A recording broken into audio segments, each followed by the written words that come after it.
welcome to Sierra Pedri Realty, where we speak all things real estate. My name is Sierra Pedri with Keller Williams in Old Town Alexandria, licensed to sell real estate in Virginia and Maryland. Today's episode will be First Year in Real Estate Q&A.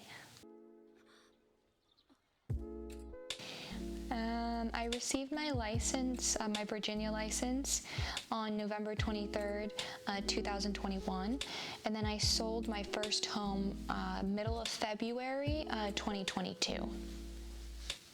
Nice. Did you sell it in the time that you thought you would, or did you, did that meet your expectations on when you thought you would sell a home? No, I thought I would show a couple homes and then maybe get something under contract the next week. But the thing is if you get something under contract, it usually doesn't close until a month later.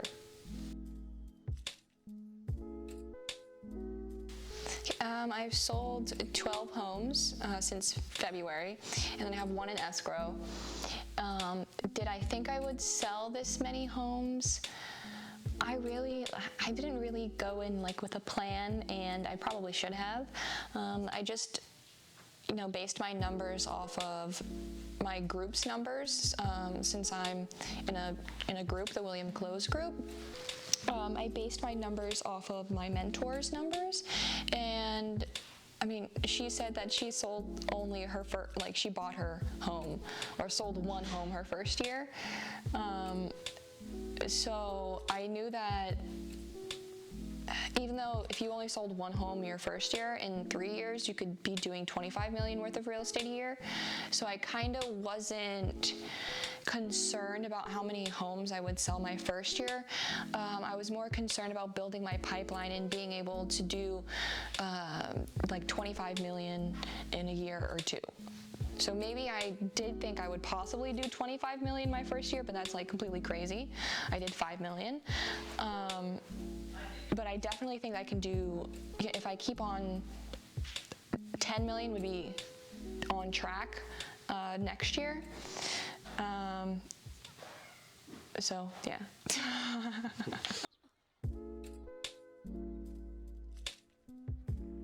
Okay, interest rates were half of what they are now when I first started in November.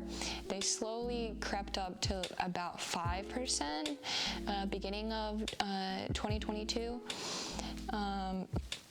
So, it was more of a seller's market at first, and then it went to a buyer's market at the end of 2022. So it was kind of difficult to get under contract in February and in spring, because when interest rates are lower, there's more buyers on the market, so more competition amongst buyers to get into the same home.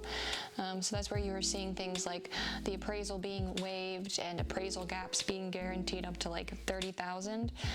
If you needed to bring that extra cash to closing to get the deal to go through, people would. Whereas now that interest rates are higher, double compared to November of last year.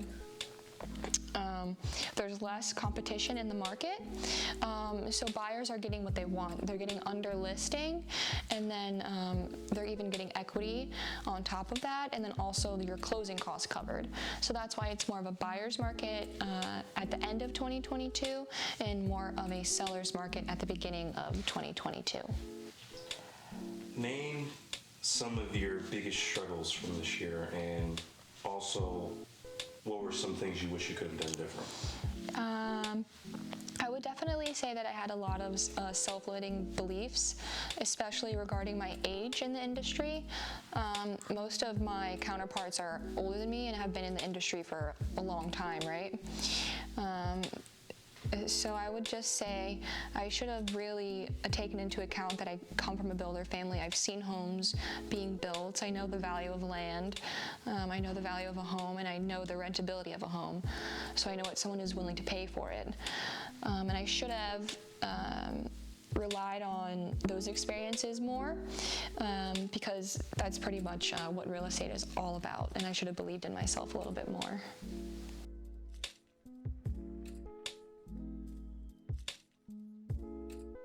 Definitely follow-up is the most powerful tool to success in real estate. If you don't follow up, how are you going to sell a home? You need to be constantly talking to your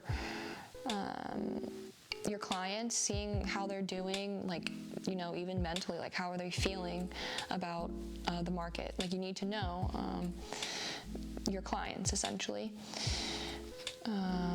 I would also say that integrity is the biggest thing. You're not going to be correct 100% of the time, but you do need to be honest 100% of the time. You're going to make a mistake, but you need to be honest about it, and your clients will see that you have integrity, which is kind of hard to find in this industry. But if you do have that, you'll stick out amongst most realtors. I would say you need to come in with a business plan. You need to speak with other realtors before you even get into the industry. See what numbers are valid, where you live, just so you know, like, really what you're getting yourself into. But number one thing, have a business plan. Speak with, a business advisor that will help you start your business. It took me a little while to understand that I am a business. I didn't understand that until I hit 5 mil in sales. Like, I didn't realize that I'm a business until I saw that number in front of my face, and I'm like, wow, that's an actual legitimate business. So I would just treat it like a real business. Have a business plan. You're going to be investing, right? See how much money you're going to be investing into this thing, just so you know, and you're not hit over the head when you realize you're probably going to spend at least $5,000 just to get in to this industry.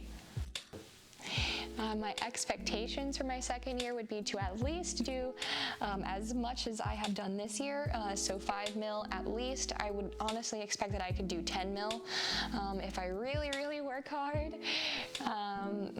The sky's the limit. People in my group do 25 million a year, maybe 3 or 4 years on the team.